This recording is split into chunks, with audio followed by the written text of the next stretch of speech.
Berenang di laut sambil menyelam. Perginya bersama Tia. Kalau saya memberi salam, wajib dijawab ya.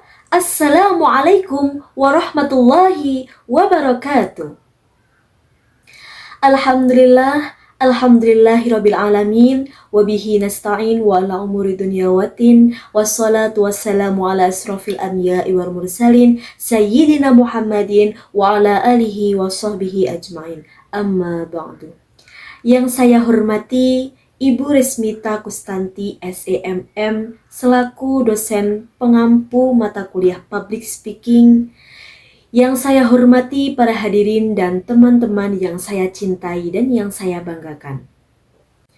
Pertama-tama, marilah kita panjatkan puji syukur kehadirat Allah Subhanahu wa Ta'ala yang telah memberikan kita kenikmatan berupa nikmat sehat, sehingga pada hari ini kita dapat bermuajahah, kita dapat berkumpul dalam keadaan sehat walafiat tanpa suatu kurang apapun.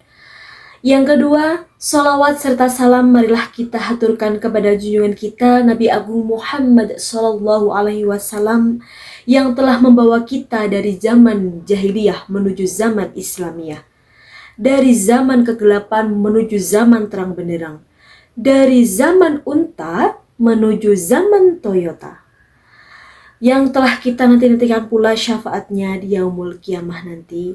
Amin amin ya robbal alamin.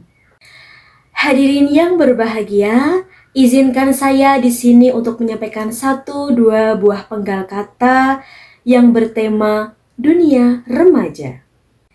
Nah, sebagai contoh, ada kata-kata yang sangat tren beberapa tahun yang lalu, yaitu adalah harta, tahta, cinta. Apa sih itu harta, tahta, dan cinta? Mari kita bahas. Yang pertama yaitu adalah harta. Kita boleh mencari harta sebanyak-banyaknya sampai kita menjadi miliarder. Kita boleh mencari harta sebanyak-banyaknya sampai segunung, sampai kita mati. Boleh kita cari harta. Asalkan harta tersebut halalan thayyiban. Harta tersebut halal dan baik. Asalkan pula harta tersebut tidak hasil dari 3G. Apa sih itu 3G? Yaitu gosok, ngepet, garang. Bahkan dengan harta semua bisa dibeli. Motor bisa dibeli, mobil bisa dibeli, bahkan cinta pun bisa dibeli. Justru cewek sekarang itu sudah realistis. Mending yang mukanya pas-pasan tapi duitnya banyak daripada mukanya yang rupawan tapi mokondo. Betul apa betul? Yang kedua yaitu tahta. Manusia selain berlomba-lomba untuk mencari harta, ia juga berlomba-lomba untuk mencari tahta. Contohnya Pak Somad. Ia adalah penjual tomat yang bercita-cita ingin menjadi camat. Setelah menjadi camat, ia bercita-cita ingin menjadi DPR. Setelah ia menjadi DPR, ia bercita-cita lagi ingin menjadi bupati. Ia tak puas di situ saja. Setelah menjadi bupati, ia ingin menjadi presiden. Tanpa disadari, setelah menjadi presiden, ia mati. Karena apa? Karena sesungguhnya manusia tidak pernah puas dengan apa yang ia capai. Mau dikasih emas segunung pun, manusia tidak akan pernah merasa puas. Karena sifatnya manusia yaitu serakah. Betul, manusia sangat serakah. Maka dari itu kita sebagai manusia, kita masih remaja, kita harus selalu membentengi diri kita supaya kita tidak serakah, supaya kita merasa cukup dengan apa yang kita capai. Kita boleh bercita-cita tinggi, namun kita harus tetap bersyukur dengan apa yang telah dikasih oleh Allah Subhanahu wa Ta'ala. Dan yang ketiga yaitu cinta. Kata cinta sudah tidak asing terdengar di telinga kita. Mengapa? Karena cinta merupakan keindahan yang tiada duanya dan tiada taranya. Karena dengan cinta orang-orang bisa lupa.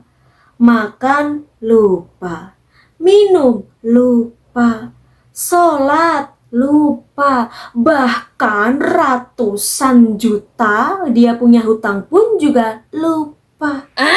Selain lupa, orang-orang saat jatuh cinta bisa juga berubah. Yang dulunya hitam bisa berubah menjadi putih seperti bihun. Yang dulunya hidungnya pesek bisa berubah menjadi mancung. Yang dulunya badannya gendut seperti dugong juga bisa berubah langsing seperti Ayu Ting Ting. Hadirin sekalian, ngomong-ngomong masalah remaja. Masa remaja merupakan masa yang paling indah, masa yang paling berwarna, dan masa yang tidak akan bisa diulang dua kali. Maka dari itu, marilah kita isi masa remaja kita dengan penuh hal yang positif. Di masa inilah kita menentukan jati diri kita. Kita mau arah kemana? Bisa ke arah positif, juga bisa ke arah negatif. Hal itu tergantung bagaimana kita cara mengontrol diri kita masing-masing. Namun kebanyakan anak-anak muda zaman sekarang itu FOMO atau ikut-ikutan. Contohnya yang sedang tren. Gara-gara sebotol minuman, dia jalan sempoyongan. Hobi anak muda sekarang, yang penting botol katanya. Nah, botol apa tuh yang dimaksud? Pasti botol minuman keras. Padahal alkohol itu dapat merusak diri kita sendiri, dapat merusak otak kita, dapat merusak badan kita. Untuk apa mengkonsumsi alkohol? Sebenarnya tidak ada untungnya. Tapi anak muda sekarang itu, yaitu tadi, FOMO, ikut-ikutan. Kalau gak alkohol gak keren. Padahal keren itu tanpa rokok, tanpa alkohol, dan tanpa narkoba. Betul? Maka dari itu kita harus membentengi diri kita dengan iman dan takwa supaya kita tidak terjerumus ke hal-hal yang negatif. Kita adalah generasi emas, kita adalah penerus emas. Maka dari itu marilah kita membuat contoh yang baik untuk generasi selanjutnya. Kita membuat contoh untuk anak-anak kita nanti. Bergaul itu boleh, kita jatuh cinta boleh, pacaran boleh, bercita-cita yang tinggi boleh. Namun apa? Secukupnya. Kita tidak boleh berlebihan dalam hal apapun. Makan berlebihan kita juga bisa menjadi kekenyangan. Kita bisa menjadi bengkak badannya. Nah, itu menandakan bahwa yang berlebihan tidak baik. Hadirin yang saya hormati, itulah tadi yang dapat saya sampaikan. Mohon maaf jika ada khilafan dan kesalahan. Billahi taufiq wal hidayah. Wassalamualaikum warahmatullahi wabarakatuh.